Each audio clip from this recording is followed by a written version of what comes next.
Estás escuchando Teoría en Transmisión.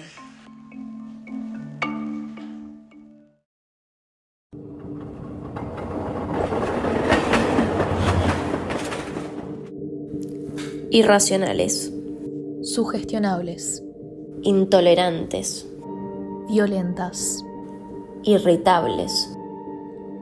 Todas estas características eran atribuidas en el siglo XIX al concepto de masas. Desde las perspectivas de diversos autores, las masas eran grupos fuertemente sugestionables, que carecían de pensamiento crítico. Se las acusaba por ir en contra del orden social y ser la barbarie que atentaba contra la civilización. Sin embargo, ¿será posible aplicar este concepto a una nueva realidad en la que la homogeneidad ya pasó de moda?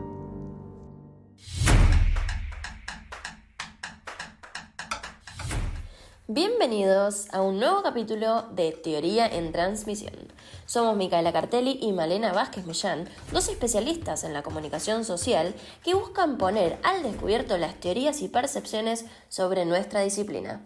En el día de hoy nos remontaremos 2 siglos atrás para abordar el surgimiento del controversial concepto de masas.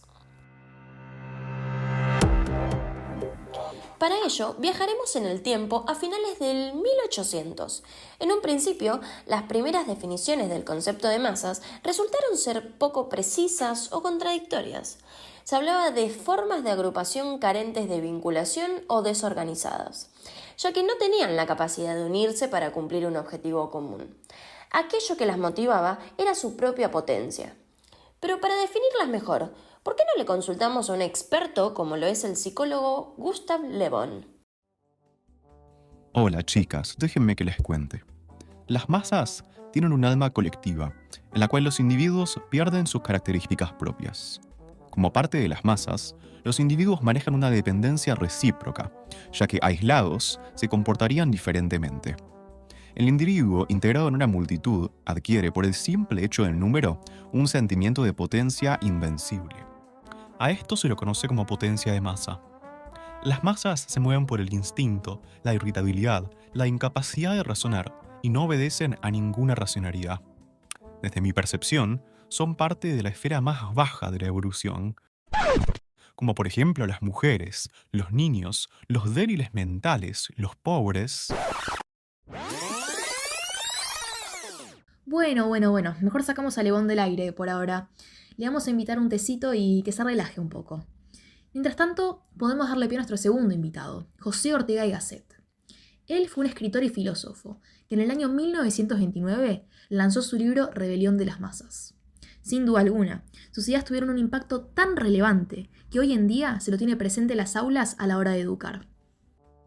Gracias, chicas, por el cálido recibimiento. Como explico en mis escritos, el problema no es la existencia de las masas en sí, sino que las mismas se apropian de la legitimidad de los lugares a los que van. Invaden y rompen con el orden social.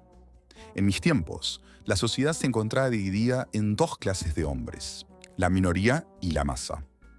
Mientras la minoría tenía la tarea de dirigir y orientar, plena de obligaciones y deberes, la masa incluía a grandes grupos de la población mundial, emergentes de la revolución industrial. Podríamos decir entonces que a las minorías se les atribuyó una connotación casi espiritual a la hora de liderar. Exacto. Las masas no poseían poder de reflexión o análisis crítico por sí solas, sino que necesitaban a alguien que lo hiciera por ellas. Por ese motivo, copiaban a las élites y se describía a las masas como sujetos miméticos. Ellos ansiaban imitar las costumbres y lógicas sociales de esas minorías que describe Ortega y Gasset. Señor Gabriel Tarde, qué tarde que llegó. Pero qué placer tenerlo con nosotras el día de hoy.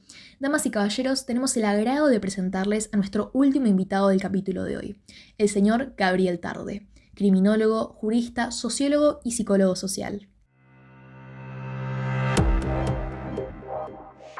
Ahora bien, este concepto del que venimos hablando no se quedó instalado en esos tiempos, sino que fue atravesando un proceso de transformación. Es factible cuestionarnos si hoy en día integramos una versión actualizada del concepto de masas en nuestro día a día por medio de distintos canales. Entonces, ¿nos ponemos a pensar si algunos de nuestros comportamientos son tradiciones, elecciones o inyecciones sociales? Para responder esta pregunta, podemos usar ciertos momentos de nuestra vida como ejemplos y analizarlos en cuanto a este concepto. A ver, ¿qué tienen en común los recitales de música?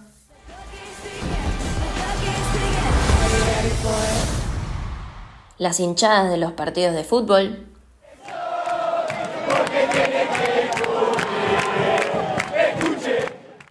El fanatismo político. Y el uso de redes sociales por los influencers.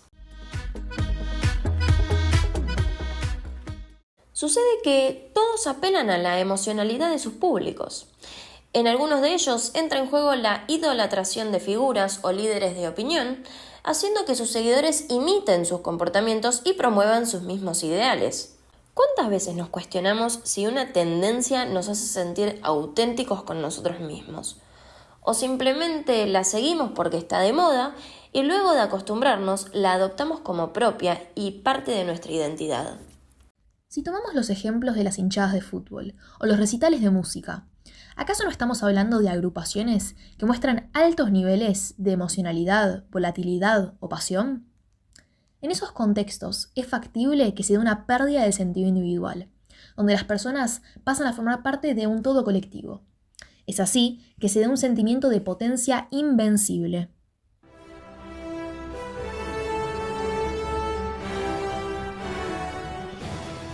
Entonces, habiendo hecho estas reflexiones, volvamos a la pregunta inicial. ¿Se puede hablar de masas en la actualidad?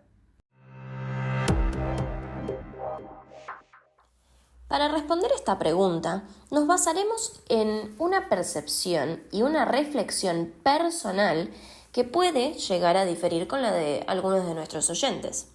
Habiendo realizado esta aclaración, estamos convencidas de que cada persona tiene capacidad crítica a la hora de tomar decisiones, por lo que no se puede aplicar el concepto de masa a la actualidad tal cual se instaló en un principio. Es indudable que hay determinadas situaciones, como las que ejemplificamos previamente, en las que las personas pueden expresar altos grados de volatilidad, violencia, emocionalidad o devoción hacia una figura sin un razonamiento por detrás. Según la teoría que analizamos con ayuda de los invitados, podemos decir que estos fenómenos reflejan algunas características de aquellas masas del siglo XIX. Sin embargo, estamos convencidas de que no se puede etiquetar a una persona como masa por el simple hecho de realizar alguna de estas actividades o mostrar este tipo de comportamientos. Es gracias a esto que podemos concluir el capítulo de hoy afirmando que en 2024 las personas tienen la capacidad crítica suficiente para elegir qué consumen, qué hacen y a quiénes siguen.